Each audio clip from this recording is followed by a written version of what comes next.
ایک یہ بھائی نے جو کوشچن کیا تھا کہ ہیئر ٹرانسپلانٹ شرعاً جائز ہے یا نہیں۔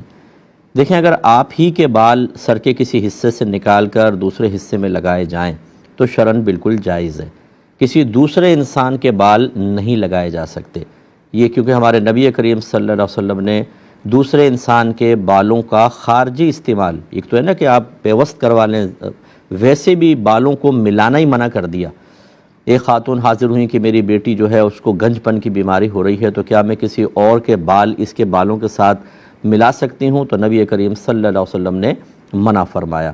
تو اس لیے، اور اسی طرح ایک روایت میں تو بلکہ یہ فرمایا کہ جو بالوں کو ملائے، کسی انسان کے بالوں کو ملائے، تو ملانے والی اور ملوانے والی دونوں پر اللہ کی لعنت ہو۔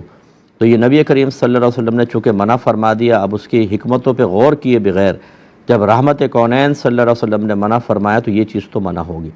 تو لہٰذا دوسرے انسان کے بال نہیں لگا سکتے۔ آپ کے بال اگر لگانا چاہیں تو اپنے ہی جسم کے حصے سے استفادہ کرنا، اس میں شرعاً کوئی حرج نہیں ہے، آپ کر سکتے ہیں۔